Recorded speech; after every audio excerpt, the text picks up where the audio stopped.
अस्सलामुअलैकुम। तो शुरू करते हैं अपना अगला लेक्चर। इस लेक्चर में हम लोग करेंगे टॉपिक 1.4 और साइंटिफिक नोटेशन। ओके। ये चैप्टर जो मतलब ये जो लेक्चर आ रहा है ये काफ़ी टाइम बाद आ रहा है। उसकी वजह ये है कि मेरे अपने पेपर आ गए थे, ठीक है, तो मैं अपने पेपर में बिजी हो गया था। और आपके भाई ने एक मेडल भी जीता है, ठीक है, फिजिक्स ओलंपियाड कंपटीशन का। मुझे एक सेकंड दो, मैं उठा के आता हूँ। एक सेकंड।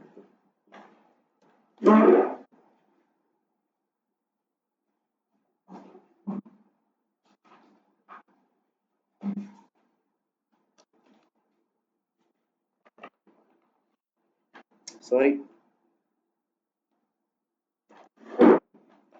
आ गया, मैं आ गया। ये देखो।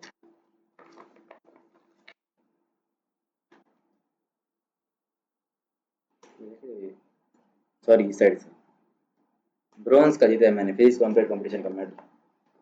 और ये मेरा फाइल रही, ठीक है।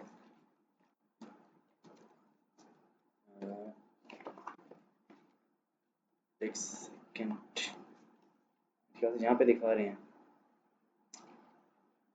नहीं, यहाँ पे नहीं दिखा रहे। एक सेकंड, सॉरी यार। जो घूमने से वो शीट बन गई। ये रही। यहाँ से ऊपर ये देखो, ये अगर आपको नजर आ रहा है तो। खैर नजर ना भी है तो क्या है, बस आप लोग ये समझ लो कि मैंने फिजिक्स ओलंपियाड कंपटीशन जो होता है उसका फिजिक्स और पता नहीं क्या था, उसका मैंने वो जीता है, ब्रॉन्ज मेडल, नेशनल में। ठीक है। तो ये मैंने इस साल नहीं जीता, ये पिछले साल जीता था, ठीक है। तो ये अराइव इस साल हुआ, तो उसी खुशी में तो फंक्शन वंक्शन थे, उसमें था मैं बिजी। और पेपर्स के अंदर बिजी था मैं। तो खैर ये लेक्चर आ गया, अभी हम लोग इसको शुरू करते हैं। अ, अभी हम लोग शुरू करेंगे साइंटिफिक नोटेशन, ठीक है ना, टॉपिक नंबर 1.4। मैं सिंपली आप लोगों को ना साइंटिफिक नोटेशन के बारे में थोड़ा सा इन्फॉर्म कर देता हूँ। साइंटिफिक नोटेशन होती क्या है, ठीक है। हम लोग ये पढ़ते हैं, मैंने ये पहले एक बार लेक्चर पहले भी बनाया, लेकिन उस पर तो मेरी ऑडियो का मसला आ गया था, तो मैं वो लेक्चर अपलोड नहीं कर पाया, ठीक है ना। मैंने फिर जाके नया माउस भी लिया। माउस का भी मसला बन रहा था, मैंने ये वाला माउस लिया नया, ठीक है। और मैंने वो भी लिया है, माइक भी लिया है, ठीक है, नया। देखते हैं अब इस माउस से, माइक से कैसी आवाज़ आती है। खैर ये सब तो बात की बातें हैं, अभी साइंटिफिक नोटेशन के बारे में चलते हैं, ठीक है। तो साइंटिफिक नोटेशन होती क्या चीज़ है? साइंटिफिक नोटेशन एक सिंपल वे है जिससे हम बड़ी क्वांटिटीज को या फिर बहुत छोटी क्वांटिटी को एक्सप्रेस कर सकते हैं, ठीक है ना। जैसे क्या मतलब, आसान लफ्ज़ों में कैसे बताऊं कि अगर आपको एक क्वांटिटी लिखनी है, ठीक है ना, उस क्वांटिटी की वैल्यू आती है 0.704, ठीक है। एक रैंडम क्वांटिटी हम ले लेते हैं 0.704, ठीक है। तो अगर हम इस 0.704 की जो ये क्वांटिटी है, ठीक है, यहाँ पर हम लिखते हैं 0.1 2 3 4 5 6 7, ठीक है, सॉरी 4, 4, ये आ गया 4, ठीक है। अब ये क्वांटिटी देख लियो आप लोग। अब इस क्वांटिटी को ना आपको अब 10-12 बार लिखना पड़ रहा है, किसी पेपर में लिखना पड़ रहा है, कोई जगह आ गई है, ठीक है ना, दोबारा दोबारा न्यूमेरिकल्स में लिखना पड़ रहा है इस क्वांटिटी को। जब आप दोबारा दोबारा एक क्वांटिटी को लिखते हैं ना, तो आपकी ये ज़्यादा पॉसिबिलिटीज़ हैं कि आप इसको ना गलत लिख दो।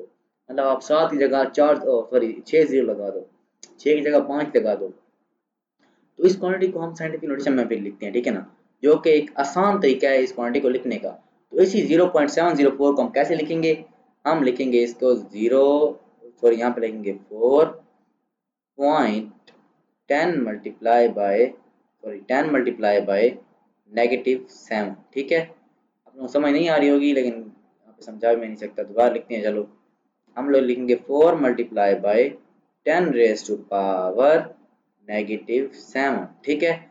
तो ये सिंपली हम बस ये लिख देंगे। अब जो 4 और -7 है, ठीक है ना, अगर ये क्वांटिटीज मल्टीप्लाई, ये देखिए मल्टीप्लाई हो रही है, ठीक है, हम इसको अलग अलग यूज कर सकते हैं, ठीक है। अब मतलब हम लोगों ने पहले, अगर हम पहले वो 0.704 थे, ठीक है ना, हम उसको मल्टीप्लाई करना था हमने 2 के साथ, तो हमारे लिए मसला बन जाता।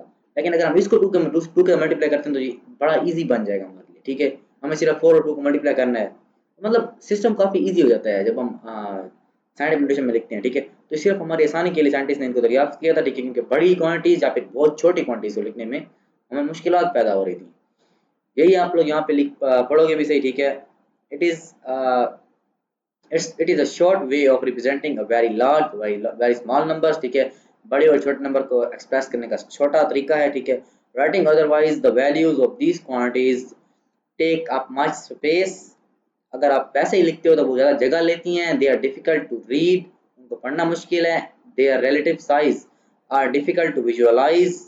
हम मतलब आप इमेजिन नहीं कर सकते। आप कुछ क्वांटिटी होती है जैसे कि लेट मी इमेजिन, हाँ, उसका साइज, सॉरी, इलेक्ट्रॉन का मास, ठीक है ना, इलेक्ट्रॉन का मास है 9.11 multiply by 10 raised power negative 31। अब आप 31 जीरो लिखो ना 9 के पीछे, तब जाके 0.00031 और फिर जाके 9 आएगा, ठीक है, 9.11 आएगा। तो कितना कितना कितना बड़ा लिखना पड़ेगा, आपको पूरा पेज लग जाएगा सिर्फ एक वैल्यू को लिखने के लिए। और हम उस वैल्यू को सिंपली लिख सकते हैं 9.11 multiply by 10 raised power negative 31 और ये खत्म। तो ये आसान तरीके हैं लिखने के लिए। And they are awkward in calculation. अब हम उनको कैलकुलेशन में लिखते वक्त हमें बड़ा मुश्किल पैदा होती हैं। अब लिख लियो 0.00 कैलकुलेटर में लगा रहे हो 0.000 वो 31 जीरो तक जाते आपको काउंटिंग भी भूल जाएगी और मिल जाओगे, ठीक है। The decimal places are more conveniently expressed in power of 10, ठीक है। हम उनकी जो डेसिमल प्लेस होती हैं उनको एज ए पावर ऑफ 10 में एक्सप्रेस कर देते हैं, ठीक है। The numerical part of this quantities are written in number from 1 to 10। अब जब हम क्वांटिटी लिखते हैं ना, ठीक है, तो उसका पहला जो होता है नॉन जीरो नंबर, ठीक है ना, जो जिसको हम इसका न्यूमेरिकल पार्ट कहते हैं, वो 1 और 9 की डिजिट के दरमियान में कहीं लिखते हैं, ठीक है ना। या वो 1 होगा या 2 होगा, 3 होगा, 4 होगा, 5 होगा, 6 होगा, या फिर 7 होगा, या फिर 8 होगा, या फिर 9 होगा। मतलब वो 10 खुद नहीं हो सकता। अगर हम 10 लिख रहे हैं तो हम इसको 1 लिखेंगे, जो जीरो आगे 10 का है उसको हम सेपरेट कर देंगे, ठीक है। इसी तरह वो हम 90 नहीं लिख सकते, हम 90 की जगह 9 लिखेंगे, जीरो सेपरेट हो जाएगा। तो बस यहाँ तक। that write these numbers using scientific notation, move the decimal point until only one non-zero decimal digit remains on the left, ठीक है ना। अब हमारे पास एक वैल्यू है, अब इमेजिन करते हैं जैसे कि हमारे पास वैल्यू है ये 1000। मैं इसको पहले भी अंडर बॉक्स किया हुआ है, ठीक है, ये देख रहे हो 1000, ठीक है। अब ये जो 1000 है, अब हम इसको साइंटिफिक नोटेशन में लिखना है, हम कैसे लिखेंगे, हम लिखेंगे 1.0 मल्टीप्लाई बाय 10 रेज़्ड पावर 3। अब यहाँ पे नेगेटिव क्यों नहीं आया, नेगेटिव 3 इसलिए नहीं आया क्योंकि ये राइट साइड पे है। जब भी हम जीरो उसको राइट साइड से लेफ्ट साइड पे लेके आते हैं तो हम लोग पॉजिटिव में लिखते हैं, जब भी हम लेफ्ट साइड से राइट साइड पे लेके आते हैं हम लोग नेगेटिव में लिखते हैं, ठीक है। Simple as this. और हमें जब भी पॉइंट पुट करना है ना, ठीक है, तो हमें पॉइंट वहां से उठाना है जहां पहले पॉइंट पड़ा है, उसको पहले नॉन जीरो के पास लेके आना है, ठीक है। अब इधर पहला नॉन जीरो कौन सा है, इधर पहला नॉन जीरो है 1, ठीक है ना। और जिस क्वांटिटी में कहीं भी जीरो नहीं होता उस क्वांटिटी के सबसे आखिर में जीरो पड़ा होता है, ठीक है। अब इधर जीरो, सॉरी जीरो नहीं, पॉइंट की बात हो रही है यहाँ पे। अब इधर जो पॉइंट है ना वो यहाँ पड़ा है, इसको मैं जूम करता हूँ, ये देखो जो मैंने जूम किया, जहाँ पे जीरो है ना वो यहाँ पड़ा है, देखो ये यहाँ पे जीरो नहीं यार, पॉइंट, यहाँ पे पॉइंट पड़ा है, ठीक है। अब हम इस पॉइंट को इधर लेके आएंगे 1 2 3, ये आ जाएगा, सॉरी इधर नहीं यार, ये 1 के नीचे आएगा, ठीक है, 1 2 3, ठीक है। तो यहाँ पे क्या बन जाएगा 1 multiply by 10 raised power 3 kilogram, ठीक है। ये है आसान तरीका आप लोगों को समझाने का। The average distance from the son of the earth is, अब सन से अर्थ के दरमियान जो एवरेज डिस्टेंस है, ठीक है ना, ये एक सेकंड फर्स्ट पड़ गई यहाँ पे, ये मैंने जो पहले लेक्चर बनाया था ना, ये वो वाला लेक्चर अभी चल रहा है, उस लेक्चर का सामान पड़ा है, मुझे इसको रीड करने को दोबारा समझाऊंगा। हाँ, तो अब हमारे पास ये है वैल्यू, ठीक है, ये है 0 1 10 1000 100 10,000 100,000 मिलियन 10 मिलियन और बिलियन, ठीक है। ये सिंपल यार, सॉरी 100 मिलियन, ये है 138 मिलियन किलोमीटर, ठीक है ना। ये हमारा और अर्थ, हमारा और सन से, हमारे अर्थ का सन से डिस्टेंस, ठीक है। अब हम इसको अगर हम ऐसे लिखते हैं 1.38000000 किलोमीटर, ठीक है। अब ये किलो भी 10⁻³ की वैल्यू देगा, ठीक है ना। यहाँ पे जो के है ये साइंटिफिक नोटेशन में आप लोग देखोगे ऊपर जहाँ पे पड़ा होगा साइंटिफिक नोटेशन, ये पड़ा है एंड प्रीफिक्स में, सॉरी ये पड़ा है किलो, देखो किलो यहाँ पे कितनी वैल्यू दे रहा है 10⁻³ की। तो यहाँ पे के भी 10⁻³ की वैल्यू देगा, तो ये टोटल बन जाएगा 1.38 मल्टीप्लाई बाय 10⁻8 किलोमीटर, ठीक है। अगर हम सिर्फ जीरोस को देखते हैं, अगर हम जीरोस के साथ किलो को भी देखते हैं तो ये बन जाएगा 1.38 मल्टीप्लाई बाय 10⁻11 किलोमीटर। यहाँ पे इन्होंने किया 11 मीटर, सॉरी यहाँ पे इन्होंने लिखा हुआ है 1 मल्टीप्लाई बाय 10 1.38 मल्टीप्लाई बाय 10⁻8। अब ये 8 कैसे आया, ठीक है ना। इसी को in scientific notation this distance would be written as, scientific notation में हम इस डिस्टेंस को ऐसे लिखेंगे, और ऐसे क्यों लिखेंगे वो मैं आप लोगों को दिखाता हूँ। अगर हम लोग यहाँ पे मैं अपना मार्कर लूँ, लाइन को पतला करूँ, अब यहाँ पे जिस वैल्यू कहीं जीरो नहीं होता उसके यहाँ पे जीरो होता है, ऐसा ही है ना, ठीक है। जीरो कहाँ पे होगा, फिर जीरो होगा यहाँ पे, सॉरी जीरो नहीं पॉइंट, ठीक है। तो यहाँ पे पॉइंट है, ठीक है। अब ये पॉइंट आएगा 1 2 3 4 5 6 7 8। अगर हम इसको फर्स्ट नॉन जीरो के बाद लिखते हैं तो ये पॉइंट कितना, कितने वैल्यूज इस साइड पे गया है, 8 वैल्यूज, ठीक है। तो हम लोग सिंपली 1.38 मल्टीप्लाई बाय 10⁻8 लिख के इस वैल्यू को साइंटिफिक नोटेशन में कन्वर्ट कर चुके हैं। अगर इसको प्रॉपरली साइंटिफिक नोटेशन में कन्वर्ट करना है तो हमें ये जो किलो पड़े ना, इस किलो को प्रीफिक्स वैल्यू लिखनी पड़ेगी जो हमें ऊपर टेबल से मिलेगी, और वो वैल्यू कितनी है, 10⁻3। तो 10⁻3 और 10⁻8 एक दूसरे मल्टीप्लाई होंगे। जब भी कोई values with same base multiply हो रही होती हैं तो उनकी पावर ऐड अप हो जाती हैं, और उनकी पावर अगर ऐड अप होंगी तो 8 + 3 11 बनता है। तो यहाँ पे आ जाएगा 1.38 मल्टीप्लाई बाय 10⁻11 मीटर, क्योंकि लेंथ का साइंटिफिक ऐसा यूनिट मीटर है, आप लोगों को अगर पता होना चाहिए। खैर ये मैंने सिंपल चीज को ओवर कॉम्प्लिकेट कर दिया, ठीक है ना। सिंपल सी ये बात है कि हम लोग आसान करने के साइंटिफिक नोटेशन को लिखते हैं।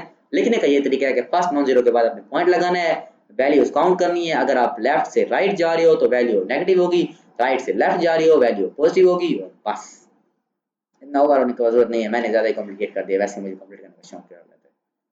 तो हम लोग नीचे आते हैं, थोड़ा मैं ओवर हो रहा हूँ, मुझे लगता है इतना होना चाहिए मुझे, ठीक है ना, सॉरी फॉर डैट।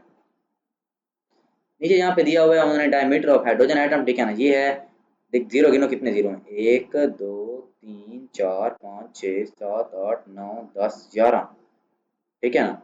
10 जीरो हैं और पॉइंट एक जीरो और भी कन्वर्ट होगा, ठीक है। हम देखते हैं पॉइंट कितने पॉइंट, मतलब पॉइंट कितनी वैल्यू उसको पार करेगा। पॉइंट करेगा ये 1 2 3 4 5 6 7 8 9 10 11, जो आ जाएगा 5.2 मल्टीप्लाई बाय 10⁻11। नेगेटिव क्यों, क्योंकि लेफ्ट से राइट आ रहा है। और बस देखो यहाँ पे इसकी वैल्यू पड़ी है। ये हो गया हमारा साइंटिफिक नोटेशन, ठीक है। अभी यहाँ पे आपको डिड यू नो एक दिखाई देगा, सॉरी दिखाई नहीं देगा, हमें डिड यू नो बाद में करूंगा, मैं एक लेक्चर स्पेसिफिक लेक्चर लेके हम उसी में कर दूंगा, ठीक है। अभी हम लोग जाएंगे लेंथ मेजरिंग इंस्ट्रूमेंट पे। आज हम लेंथ मेजरिंग इंस्ट्रूमेंट भी करेंगे, दो टॉपिक हम लोग करेंगे, ठीक है ना, आज के दिन। और फिर हम इसको खत्म कर देंगे, मतलब पूरा लेंथ मेजरिंग इंस्ट्रूमेंट नहीं कर रहा मैं सिर्फ ये मीटर रूल पढ़ाऊंगा आप लोगों को, ठीक है ना। एक सेकंड, मुझे सर्च चीजें रेज करने से पहले। और वैसे आपको कोई अगर राय हो कि मुझे क्या किस तरीके से पढ़ाना चाहिए, ठीक है ना, तो आप मुझे बता सकते हैं कि मुझे पढ़ाने में एक्सपीरियंस है, लेकिन ऑनलाइन पढ़ाने में एक्सपीरियंस बहुत कम है मुझे, ठीक है ना। मैंने वैसे फिजिकल बहुत पढ़ा है। तो हम लोग आते हैं 1.5 लेंथ मेजरिंग इंस्ट्रूमेंट। तो लेंथ क्या होती है पता होगा आप लोगों को, ठीक है। पता है तो कमेंट में लिख दो यार, ये कमेंट मांगने का एक नया तरीका है, ठीक है, नया नहीं ओल्ड तरीका, सॉरी। तो सिंपल यार, लेंथ होती है किसी भी चीज के दरमियान, किसी भी दो पॉइंट्स के दरमियान, किसी भी बॉडी की जो लंबाई है, किसी भी दो पॉइंट्स के दरमियान का जो डिस्टेंस है, उसको हम कहते हैं length. It is measure in metres. Length का ऐसा यूनिट है मीटर। अगर आपको किलोमीटर, मेगामीटर, मिलीमीटर, सेंटीमीटर में मिलती है लेंथ, तो आपको उसको पहले मीटर में कन्वर्ट करना होगा, तभी आप उसको न्यूमेरिकल में यूज कर सकते हैं। मीटर में कन्वर्ट करने के लिए आपको उसकी एसआई प्रीफिक्स की वैल्यू आनी चाहिए। सेंटी की होती है -2, मिली की होती है -3, किलो की होती है +3, और सो ऑन, मुझे सबकी आती है। ये मेरी स्किल से थोड़ा वो करना था। अच्छा, तो लेंथ सिंपल आप लोगों को पता चलेगा लेंथ क्या होती है, ठीक है ना। अब यहाँ पे आप लोग इमेजिन करो, ये जो लाइन मैंने पहले लगाई थी ना पिछले लेक्चर के लिए, ठीक है ना। अब ये लाइन की लेंथ है 5 मीटर, ठीक है। तो देखो ना, लेंथ है इसकी 5 मीटर। हम इसको मेजर कैसे, हमें कैसे पता चला इसकी लेंथ 5 मीटर है। हमको किसी इंस्ट्रूमेंट की जरूरत पड़ती है, ठीक है ना। और वो इंस्ट्रूमेंट क्या होते हैं, लेंथ मेजरिंग इंस्ट्रूमेंट्स, ठीक है। The instrument that measure length are known as length measuring instrument. Definition आप लोग लिख लेना। बाकी हम आते हैं मीटर रूल पे। हमारा पहला लेंथ मेजरिंग इंस्ट्रूमेंट है मीटर रूल।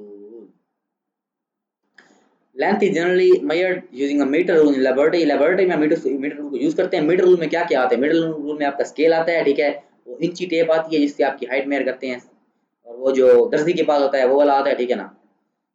तो तकरीबन सारे आते हैं मीटर रूल में, ठीक है ना। क्योंकि ना मीटर रूल की जो वो होती है ना लीस्ट काउंट, ठीक है, वो होती है 1 मिलीमीटर। लीस्ट काउंट क्या होती है मैं आप लोगों को आगे बताता हूँ, अभी बताना फजूल है। लेंथ इज जनरली ये हो गया, ठीक है। The smallest division on metre scale is 1 millimetre. Metre scale के ऊपर स्मॉलेस्ट डिवीजन जो होते हैं ना वो 1 मिलीमीटर की होती है। मतलब मीटर स्केल से आप सिर्फ 1 मिलीमीटर तक का ही डिस्टेंस, स्मॉलेस्ट डिस्टेंस मेजर कर सकते हो। लेंथ, बड़े लेंथ की कोई वो नहीं है कि आप 1 किलोमीटर का मीटर रूल ले और पूरा किलोमीटर मेजर करो, नो मैटर। लेकिन आप मिनिमम 1 मिलीमीटर मेजर कर सकते हो, ठीक है। मैक्सिमम की कोई लिमिट नहीं होती। Smallest measurement that can be taken with a metre rule is 1 millimetre. जैसे मैंने पहले कहा कि स्मॉलेस्ट मेजरमेंट आप इतनी कर सकते हो। 1 millimetre is known as the least count of metre rule. अब सबसे स्मॉलेस्ट मेजरमेंट जो आप किसी भी इंस्ट्रूमेंट का कर सकते हो ना, तो वो जो स्मॉलेस्ट मेजरमेंट होती है वो इंस्ट्रूमेंट की लीस्ट काउंट होती है, ठीक है। अब यहाँ पे इसकी डेफिनेशन पढ़ी है, least count is the measurement, is the smallest measurement that can be taken accurately with the measuring instrument. To ensure the length of an object, a meter rule is placed in such a way that the zero coincide with the edge of the object and the reading. अब यहाँ पे हमें metre rule से measuring करना सिखाया जा रहा है, ठीक है। तो अगर हमें मीटर रूल से मेजर करना है तो हमें जो मीटर रूल है ना, जो उसका जीरो होगा, मीटर रूल का जीरो, वो हमें ऑब्जेक्ट के एज के साथ कोइंसाइड करना है, ठीक है ना। मतलब मतलब कैसे हम लोग, तो ये हमारे पास एक लाइन है, ठीक है। ये हमारे पास एक लाइन, एक लकड़ी है, लकड़ी, ठीक है ना। अब इस लकड़ी को हमें मेजर करना है और हमारे पास ये है, हमारे पास एक मीटर रूल, ठीक है। ये है हमारा एक मीटर रूल, ठीक है। तो हम इस जो मीटर रूल का जीरो होगा ना, जीरो, इमेजिन करो कि जीरो इस पॉइंट पे है, ठीक है ना। ये है जीरो, ठीक है ना। हमें इस मीटर को जीरो इस ऑब्जेक्ट के एज के साथ कोइंसाइड करना है, ये इधर, ठीक है। और फिर हमें देखना है कि जो ऑब्जेक्ट की लेंथ है, हमारा मीटर रूल हमेशा ऑब्जेक्ट से बड़ा होना चाहिए ताकि हमें एग्जैक्ट मेजरमेंट मिल सके, ठीक है। फिर हमें देखना है कि यहाँ पे कितनी मेजरमेंट आ रही है, ठीक है, इसके दूसरे एज पे, दूसरे एज के ऊपर। अब यहाँ पे इमेजिन करो मेजरमेंट आ रही है 5 सेंटीमीटर की, ठीक है ना। 5, सॉरी मिलीमीटर, 5 मीटर की आ रही है, 5 मिलीमीटर, और साथ में 1, 5 मीटर और साथ में 1 मिलीमीटर, ठीक है ना। हम के मीटर में मेजरमेंट करते हैं ना, ठीक है। तो साथ में जो 1 मिलीमीटर है ना, ठीक है, 5.1 मीटर, 5.01 मीटर, 5.001 मीटर, हम लोग इससे मिनिमम कर सकते हैं मेरे ख्याल से 5.001 मिलीमीटर कर सकते हैं, ठीक है। क्योंकि इसका लीस्ट काउंट कितना है, 1 मिलीमीटर। खैर, ये मैंने ज़्यादा कॉम्प्लेक्स कर दिया फिर से। आप लोगों को सिंपल ऑब्जेक्ट की जो एक साइड है वो मीटर रूल के जीरो से कोइंसाइड करनी है और फिर देखना है कि ऑब्जेक्ट की दूसरी साइड पे कितनी मेजरमेंट आ रही है, ठीक है ना। One common source of error, अब ये मेजर करते वक्त ना एक कुछ एरर भी आते हैं, ठीक है ना। तो एरर कौन सा आता है, one common source of error comes from the angle eight which measurement is taken, ठीक है ना। अब हमें जो हमारा एंगल है, ठीक है ना, एंगल डिपेंड करता है कि कितनी किस एंगल से आप लोग मेजरमेंट देख रहे हो, ठीक है। अगर आप ऑब्जेक्ट के लेफ्ट साइड या राइट साइड से मेजरमेंट देखोगे, ठीक है ना, मतलब डायरेक्ट 90 डिग्री के ऊपर से नहीं देख रहे हो, इस ऊपर से, तो एरर आएगा, ठीक है। जैसे यहाँ पे इस टेबल में एक्सप्लेन किया गया, टेबल फिगर 1.1 में, ठीक है। देखो, देख रहे हो, ये देख रहे हो। अगर हम इस साइड से देते हैं ना, देखिए मेजरमेंट पॉइंट सी से, तो हमारी मेजरमेंट इनकरेक्ट है। पॉइंट बी पे मेजरमेंट करेक्ट है क्योंकि हम 90 डिग्री पे एंगल पे ले रहे हैं, और पॉइंट ए पे भी इनकरेक्ट है। और एक और टेक्निक होती है लेने से, एक और टेक्निक है, मीटर रूल शुड बी इधर टिप्ड। टिप्ड का मतलब होता है उसके ऊपर निशान लगा दो, जो उसको खुरेद दो ऑब्जेक्ट की एग्जैक्ट मेजरमेंट वाली साइड से, ठीक है। और read the person directly above the metre rule, या फिर आप बिल्कुल ऊपर से देखो मीटर रूल के, ठीक है। इन दोनों में से आप किसी भी तरीके से मेजरमेंट कर सकते हो, दोनों मेजरमेंट ठीक होंगी। If the metre rule is read from an angle such that point A और सी, अगर मीटर रूल को हम पॉइंट ए और सी से मेजरमेंट करते हैं, the object will appear on different length, ठीक है। This is known as parallax error. अब पैराप्लेक्स एरर की डेफिनेशन आपको यहाँ पे मिल जाएगी स्क्रीन वाले बॉक्स में। Parallax error is due to the incorrect position of an eye, eye होती है हमारी आंख, when the taking measurement, ठीक है ना, it can be avoided by keeping eye perpendicular to the scale। देखो मेरी इंग्लिश कितनी अच्छी है। ओके, ये हो गया हमारा आज का लेक्चर, ठीक है। आज के लेक्चर में बस इतना ही। अगर आप लोगों को कोई सवाल है नीचे कमेंट में हाजिर हूँ मैं। और क्या कह सकता हूँ, एडवर्टाइजिंग टेक्निक है तो बताओ। मिलते हैं अगले लेक्चर में। अल्लाह हाफिज़।